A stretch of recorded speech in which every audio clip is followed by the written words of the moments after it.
All right, this will be a reading of Summer Help Wanted by Ronald E. Walker. That's me. And this is a first. I'm going to try to make it as long as possible. Not certain what YouTube will let me do with it, how long it can be, and that sort of thing, whatever. At any rate, this word count on this book is 164,393, which is more than double what most ebooks are, because they base it around 80,000 words. It's 248 pages long.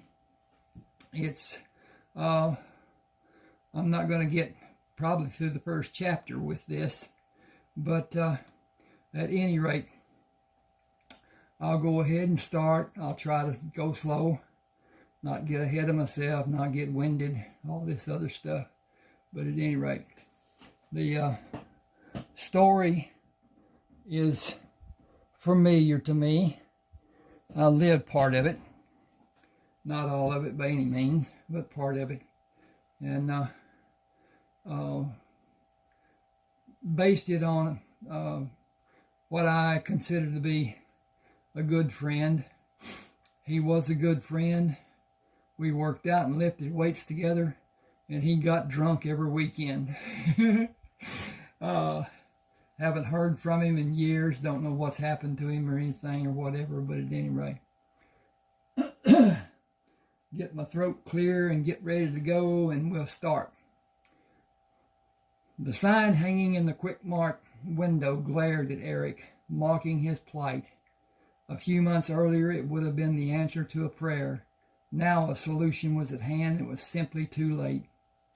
He could take the part-time job, have the needed extra money, but the damage of ends not meeting financially had mapped out the final destination of his marriage.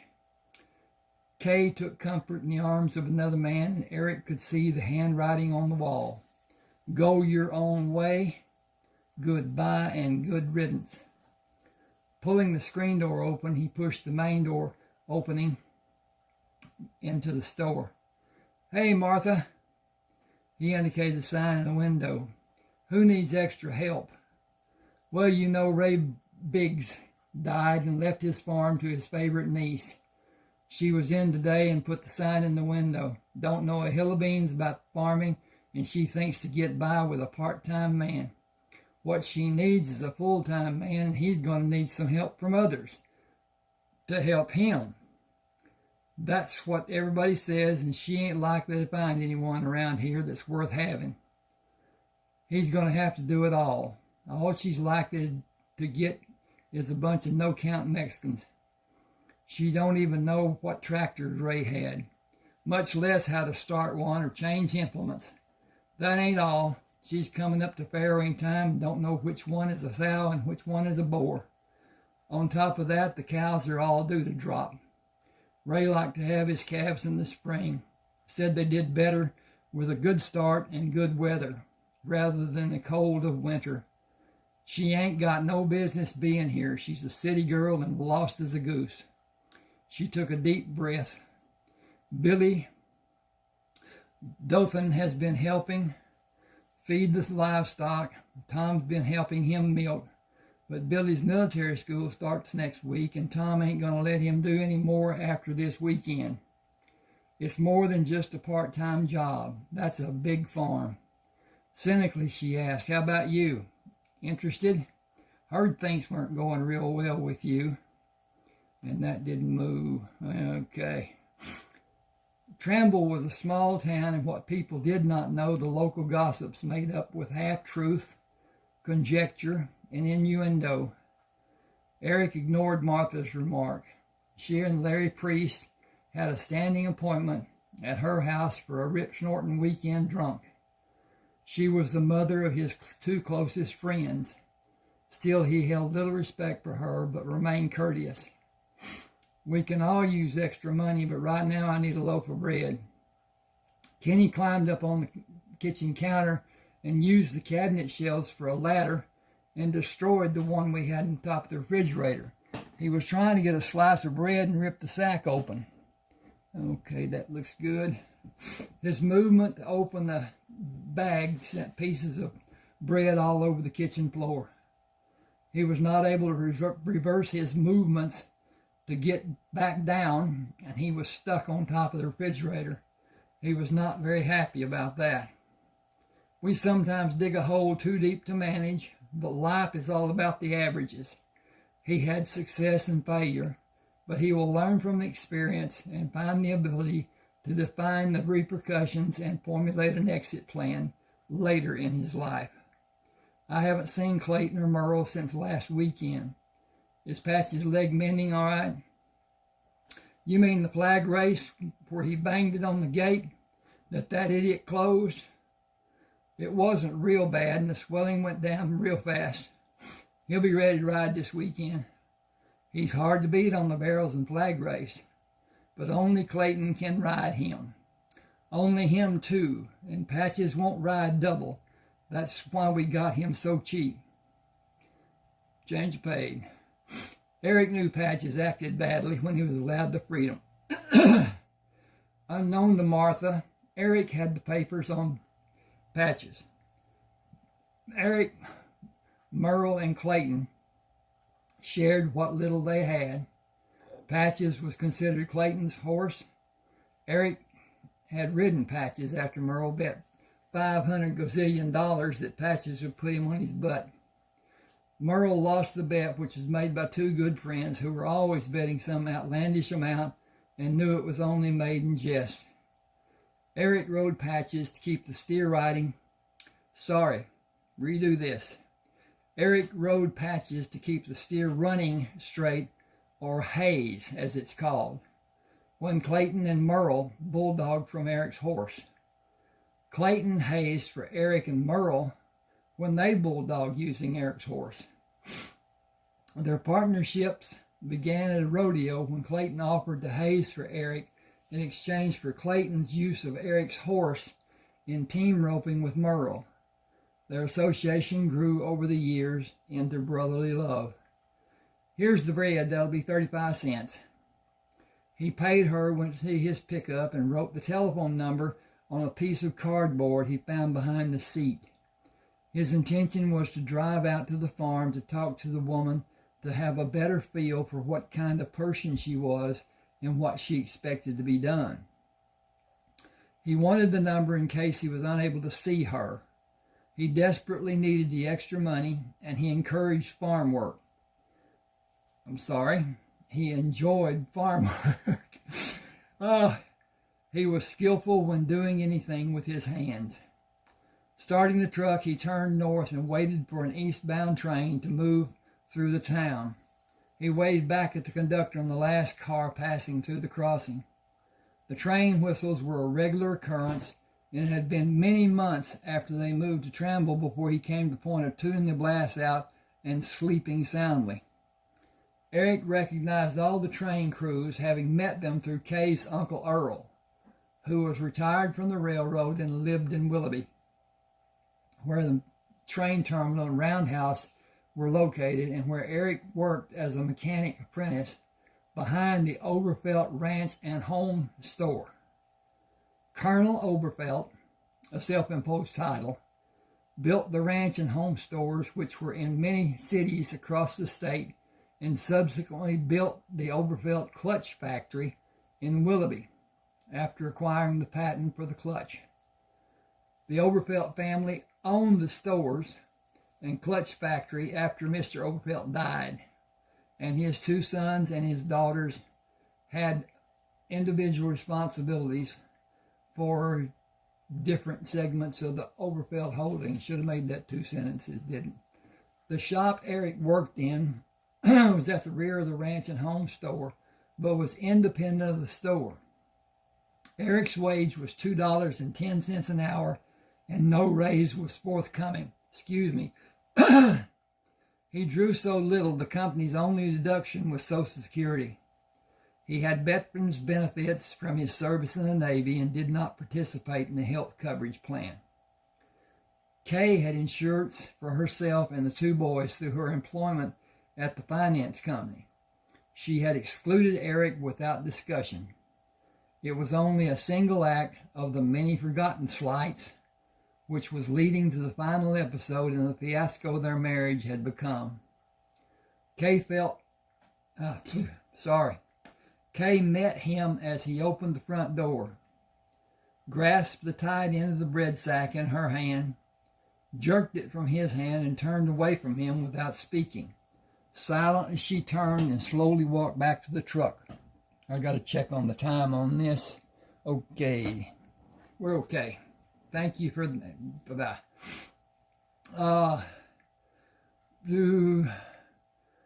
Kay met him as he opened the front door, grasped the tied end of the bread sack in her hand, jerked it from his hand, and turned away from him without speaking.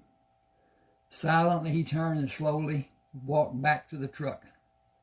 His life was in shambles, and the end of his marriage would be the catalyst to bring complete destruction to the life he had before.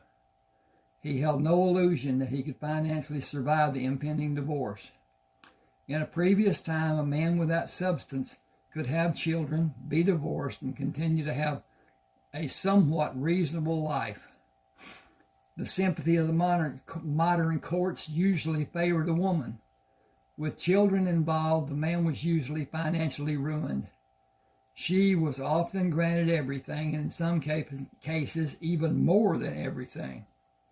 He had friends who had been divorced, and the judgment of the court gave the wife more consideration than the wage the divorced husband earned. Some took out loans they were unable to repay, leading to bankruptcy and further court costs, while they became farther behind in payments to the ex-wife. Eric felt the result of the divorce would be a financial loss he could never overcome.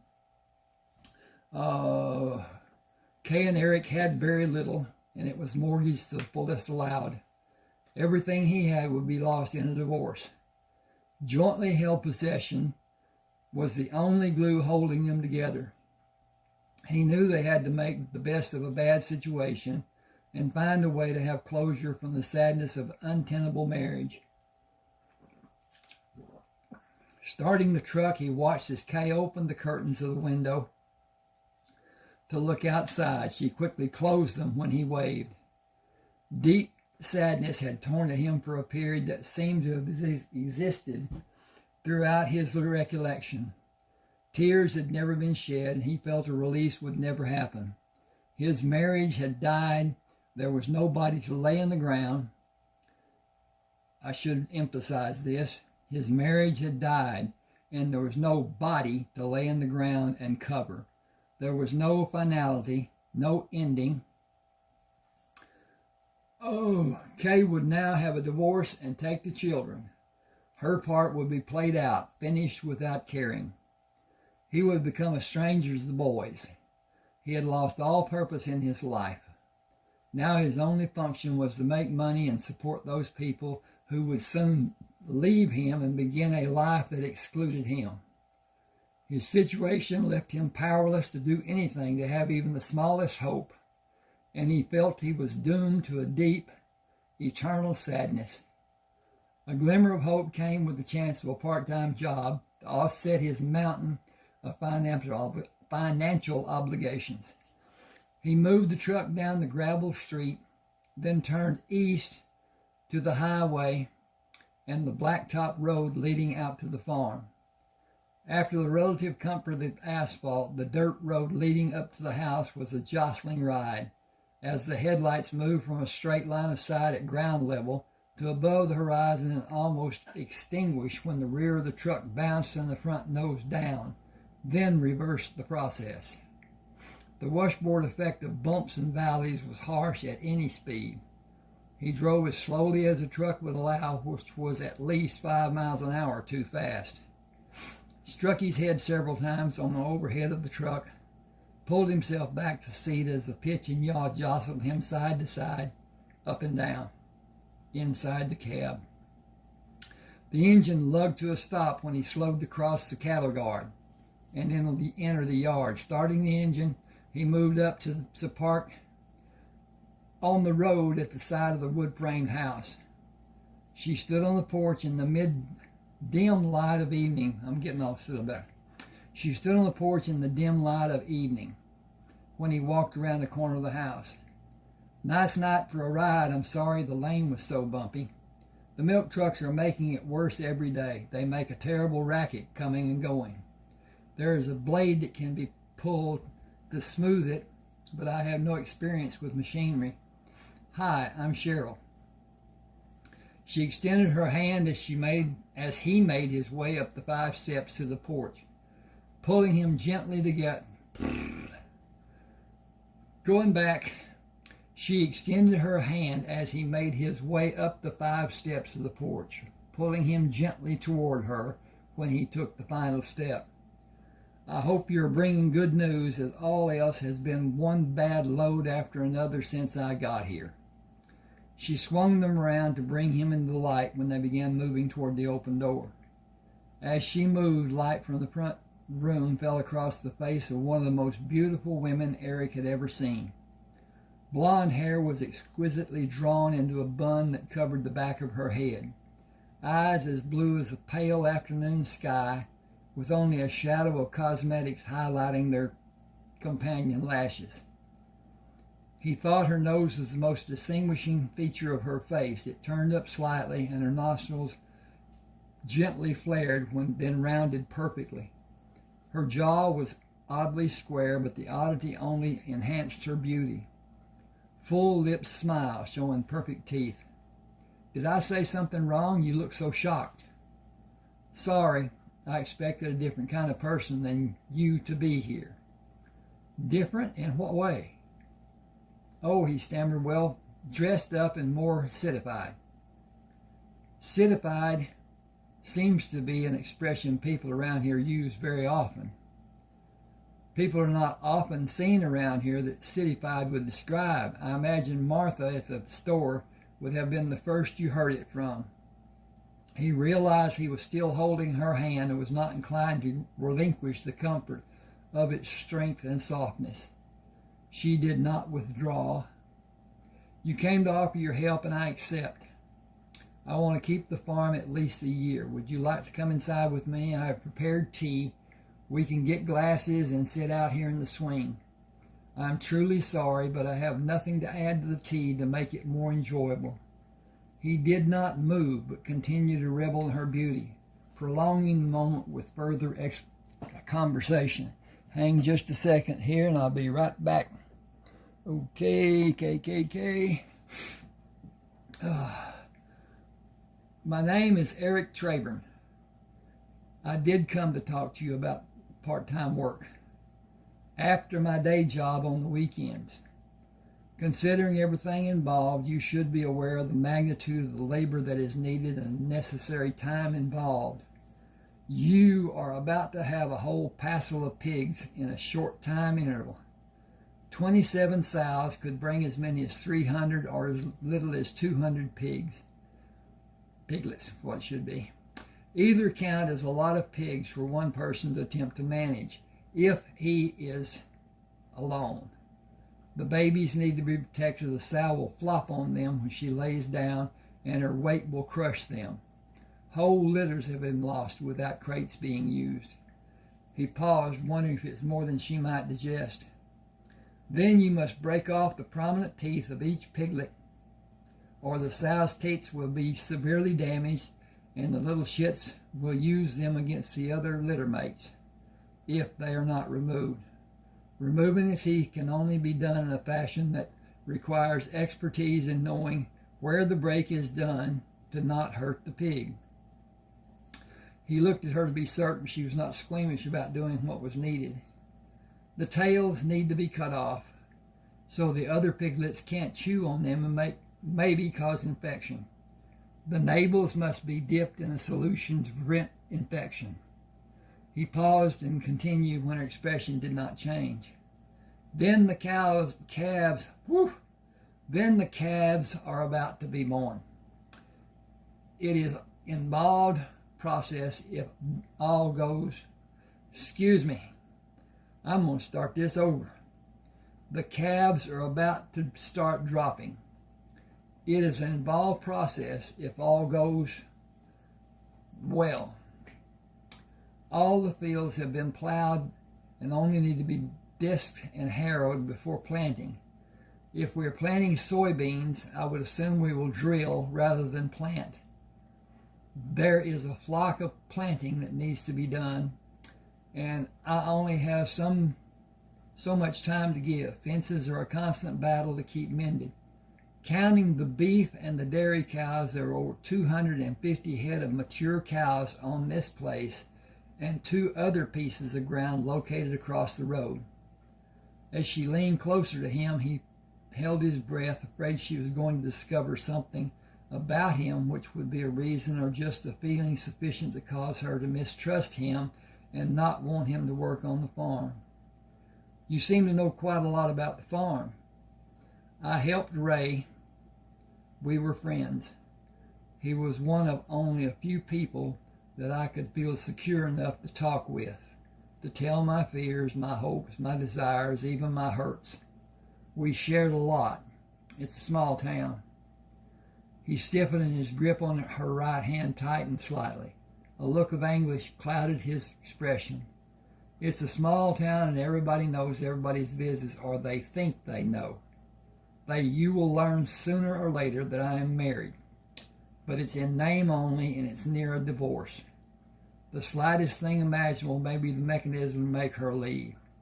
We barely tolerate each other, and each of her family members is a sadistic nemesis to me. They poison her mind and my children's. There are 2 boys. Kenny is the oldest. He will be 3 in 2 months. He came back home from a visit to his mother's house 3 weeks ago and told me I would not be his daddy anymore. He said his aunt and uncle had told him I would not be. He paused to strengthen his composure. It is tearing me apart, and the marriage too. The damage has already been done. Nothing is going to save even a shred of our marriage. I hate to tell you, but the youngest child's origin is at best dubious, as we have not had sex in God knows how long. She tried to tell me that we make love in our sleep. When I didn't immediately go along with that explanation, she said she got me erect in my sleep and I got her pregnant. He paused again. She is involved even now in an affair. I only say this to you because I would rather you hear the truth than the gossip. The townspeople may be what will eventually drive her away because they all disrespect her and openly shun her. There are some who will purposely drive down the middle of the street and make her move her car out of the way. He seemed to see her reaction and continued. Willoughby has 2 branches office of the finance company that she works for. The woman who got her the job works at the other office. She has not spoken to Kay in over a year, and she lives on the other side of Tramble.